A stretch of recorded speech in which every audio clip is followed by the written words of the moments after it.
The Colorado comeback falls short for Coach Prime and the Buffaloes as they lose to USC. Caleb Williams, 6 touchdowns in the Trojans. But this was actually the second best scenario that could have happened to CU during this game. I'm going to talk about it and why Coach Prime should be proud of the way his team played after the bumper. Stay tuned.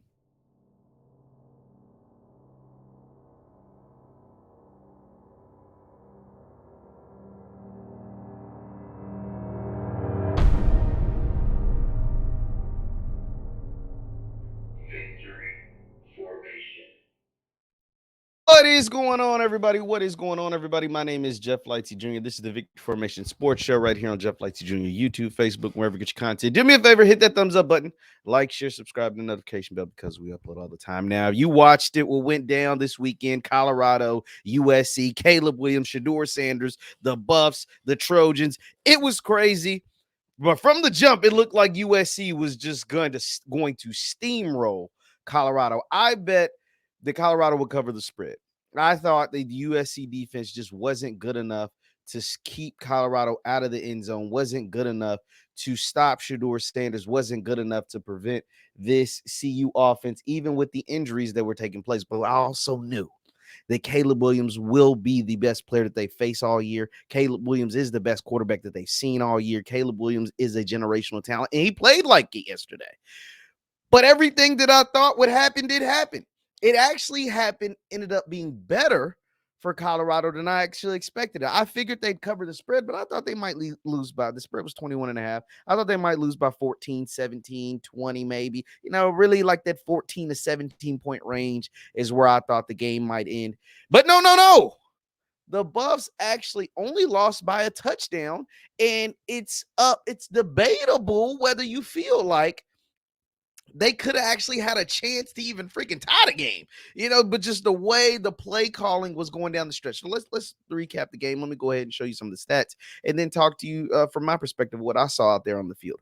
The thing that you have to be happy about, it's something that you already knew, but, people wanted to doubt it or whatever after the Oregon game, but you have a player in number 2, and that being Shedeur Sanders. When you have your quarterback goes against the reigning defending Heisman Trophy winner who's actually having a better season this year than he had last year, and your QB1 can go head-to-head, toe-to-toe, blow for blow with Caleb Williams, that lets you know you have a dog on your team. That lets you know, if you didn't already know, you should have already known, because Shedeur's been balling all year besides the one hiccup against Oregon on the road in Autzen. But look at the numbers. Caleb went 30 of 40, 400 yards, 6 touchdowns. Ridiculous. That's nasty. The 1 interception. Shedeur went 30 of 45, 371 and 4 touchdowns. He actually added a 5th touchdown as a rushing touchdown. So Caleb's 5 touchdowns to Shedeur's 4. Caleb's 400 to Shedeur's 371. And then they matched each other with both through bad interceptions. This is telling. This lets you know, hey, we have a surefire star on our team. This lets you know we have a top pick on our team. If you didn't think Shedeur Sanders was a top 5 NFL draft pick in this year's draft, if he wants to come out, which I don't think he will, then you're fooling yourself. You're being ridiculous. If you looked out on that field, by the end of the game, you couldn't tell me who was the defending Heisman Trophy winner and who was the guy that came from the FCS conference.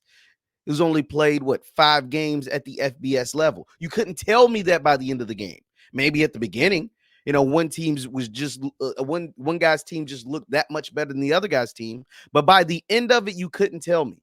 Another thing that was very, very telling and very, very positive for Colorado was the play of Anthony Hankerson. You actually was able to establish somewhat of a run game. You actually was able to get a contribution from a running back. You actually were able to move the line of scrimmage at times on offense. And then, of course, the surprise of the game and the biggest blessing and the reason why this is the second best scenario that could have happened to Colorado was this young man, Omarion Miller. Omarion Miller was a 4-star recruit that came to Colorado. He was a high school player. He hasn't seen the field, I don't know, at all. I don't think he had played at all this year. And it's mainly because his coach said he wasn't performing in practice. Well, that young man went out there on the field and saw food every time he lined up against number one, Domani Jackson, who was like a 5-star recruit. He took him to school all game long. 7 catches, 196, and scored a touchdown. Tremendous gameplay, not just by him, which he had an amazing game. He is going to be everywhere. That game probably did 12 to 15 million, and now this man became a household name. But also, everybody had been waiting to see the light of Cormani McClain.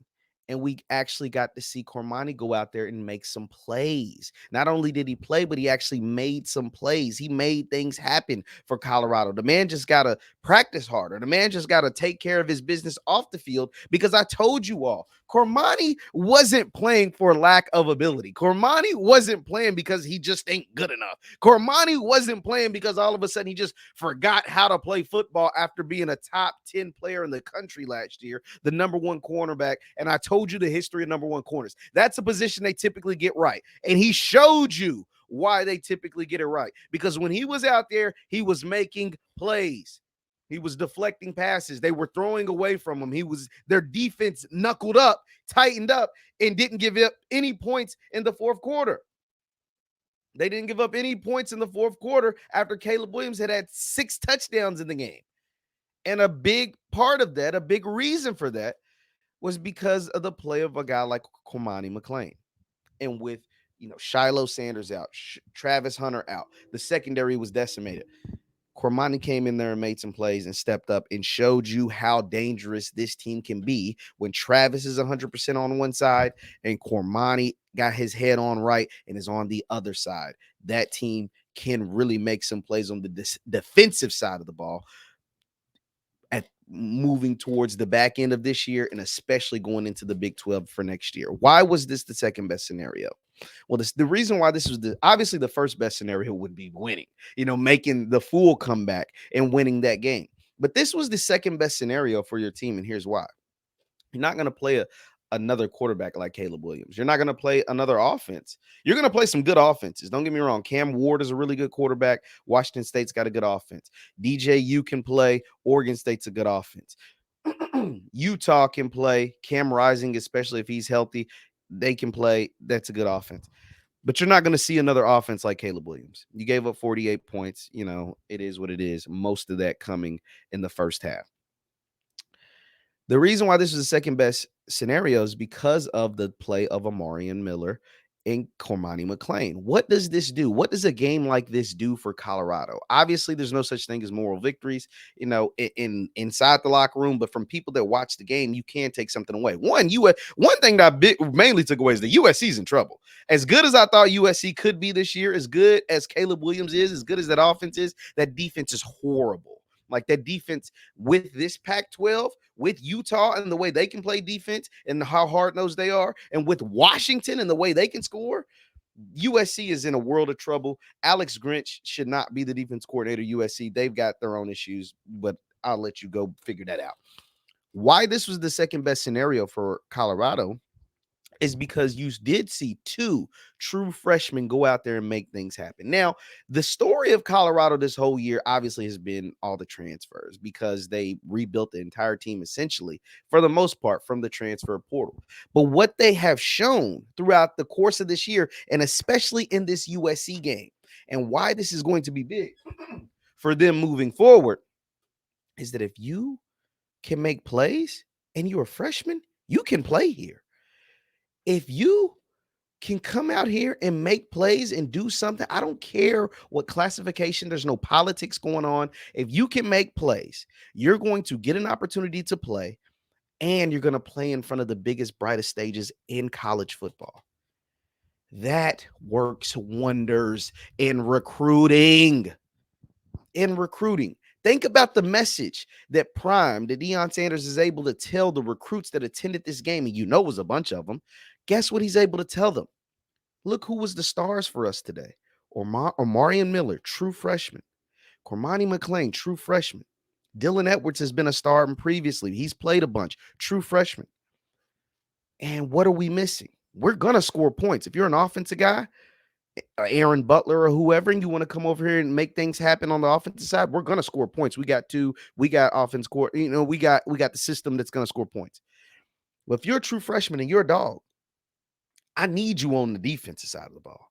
I need you to come help out my back end. I need you to come create more pass rushing opportunities. I need you to come here and be able to sack the quarterback, because that's one thing we really can't do just yet. And if you're a dog, you're going to play. You got to practice well, because that's been Cormani and Omarion's problem so far. But if you practice well, we're going to put you on the grandest of stages to you to go out there and make a name for yourself. We're going to put you in position to go out there and become a household name in one freaking game. One freaking game. We all know who Omarion Miller is, because he set a freshman record for 196 yards. He went out there and did his freaking thing. Did his thing. And if you're a freshman, you like, yo, I can go out there and make that play that so-and-so didn't. I can go out there and contribute and help this football team that so-and-so didn't. He's been saying he's 7-8 dogs away from really getting to where he needs, and he probably got 7 or 8 of them off this USC game. He probably got them. Obviously, he's still going to work the portal really heavy, but that freshman, seeing other freshmen, a multitude of freshmen, 2 in one game, and then Dylan Edwards has been contributing all year, that is big for them to know that they can come in right away, whether they attend spring ball or come in during the summer, and contribute to a football team their first year in college. They don't have to hit the transfer portal. They don't have to go look for another destination. That is going to be big. And you're prime. So your games are going to be seen by tens of millions of people every single week. That was big for them. To have that performance, to keep Caleb Williams and USC out of the end zone in the fourth quarter, and to have those performances by those freshmen, to have the performances you've been having by freshmen. Obviously, we make a lot of hoopla about the transfer portal and about all the new guys and about Prime really utilizing and taking advantage of the portal. But having those freshmen come out there and ball, it's going to be scary hours once those guys get caught up to speed. Now that those guys have seen live bullets, now that those guys have been in the scenario where you're trying to mount a comeback, when you've been in a pressurized situation that is not practice. You can't simulate what took place on Saturday. You can't practice what took place on Saturday. You can't really simulate what it's like when you're mounting a comeback the way that Colorado did. You can't. And it was big that the reason you were able to claw, scratch, fight, and claw back into the game is due to your true freshmen. That's huge. While your star player is out, Travis Hunter, and your starting safety is out, Shedeur Sanders, and your quarterback is looking like the next coming of Tom Brady. And Shedeur, can we talk about Shedeur for a minute? I get it. Shedeur has been a dog. We've been knowing Shedeur was a pro. But to go head-to-head with Caleb Williams and come out flawless, to come out unscathed, to come out even with that putrid offensive line with backups playing, to throw for 370 and score 5 touchdowns. I mean, you can't say enough about dude. You can't say enough about dude. He's really him. He is really him. And to put the trust in a freshman to understand, like, yo, our guy's better than that guy. He saw it from the jump. Once he realized he threw that first pass, like, yo, our guy's better than him. Y'all gonna keep sending number 1 over here to guard Omarion? All right, bet. We gonna keep hitting him on these hitch routes. We gonna keep finding him, and he's gonna keep making plays. To put the trust in a true freshman like that, kudos, Shedeur. Kudos. That's awesome, man. That's great awareness. That's knowing the game. That's knowing your personnel. That's knowing the flow of the game. Knowing who's got the hot hand. And that was Omarion Miller. This was a big game for Colorado. This was a big momentum game for them. Now, they still have their issues on defense. They're just not going to be able to fix that. I mean, and the only problem for Colorado is the fact that they don't have a lot of depth and they're starting to sustain injuries, something that just takes place in football. Shiloh being out for who knows how long, Travis being out for at least another week. If and you kind of stockpiling injuries, which takes place over the course of a season. That's just how the football season works. And you just don't have a ton of talented guys behind some of those guys. You just don't have. So teams are going to be able to score points. That's just what you're going to have to deal with. You're going to have to deal with 45 to 42 wins like you did at TCU, or 48 to 41 shootouts like what you had against USC. But the beautiful thing is you can score. You can do that. And all you have to do is make a couple of timely stops. It's not about stopping guys every single possession down the field, because that's not going to happen. You see that. It's just not going to happen. But if you can get a couple of timely stops, you can get a couple of turnovers. If you can get the ball back into the hands of number 2, you're going to have a good chance in the rest of these games moving forward. You're going to have a good chance in the rest of these games moving forward, because you have that dude as your quarterback. And having guys emerge, step up when the number's called, and play big on a big stage, Omarion Miller, Cormani, McClain, etc. That's why this is the second best scenario. And you do it in front of 12, 13, 14 million, maybe 15 million people, with a bunch of recruits in the building, a bunch of celebrities in the house. You keep this hype train going. Even in a loss, the hype train is still going, and that works in your favor. This was literally the second best scenario. A close, competitive game. First of all, a comeback after being down big, a comeback to make it a close, competitive game at the end, where you scored 41 points, where your quarterback threw for 370, and where you had a freshman, a true freshman, a wide receiver, go off for nearly 200 yards. This is the second best scenario outside of actually getting a win.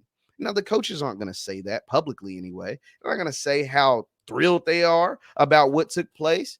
They're going to say about how they can build on this momentum, because there's no such thing as moral victories, but they know deep down this was a good showing after getting shellacked the week before, having by Oregon, having this showing against a Heisman Trophy guy with a big number, a huge number you're going to do on Big Noon Kickoff. That was big for Prime and the Buffs. And they still have a ton of work on, of course. I mean, that defense just is what it is. It's not going to drastically get better, but adding Cormani helps. Getting Travis back will help. If you're able to, getting Shiloh back, is a kidney issue, is something you got to be careful with. But getting Shiloh back, if you can, helps. But this was huge for the Buffs. And I'm interested to see how they incorporate some of these new guys that we saw emerge and take their rightful spot during this USC game, how they're incorporated into the mix moving forward. And if you add those guys with the guys that you hope to come back from injury, you're looking at a really nice end of the year. And you have a lot to be proud about if you're a Colorado fan. Leave your thoughts in the comments down below. The Buffs fall 48 to 41. The comeback falls short, but this was something that Coach Prime and the coaching staff can be proud about. My name is Jeff Lightsy Jr. This is the Victory Formation Sports Show right here on Jeff Lightsy Jr. YouTube, Facebook, wherever you get your content. Do me a favor, hit that thumbs up button, like, share, subscribe. Also, you can follow me on Instagram and Twitter, X, at JLightsy7. That's on Instagram and X, Twitter, at JLightsy7. Thank you guys for tuning in as always, and I will see you next time. Peace.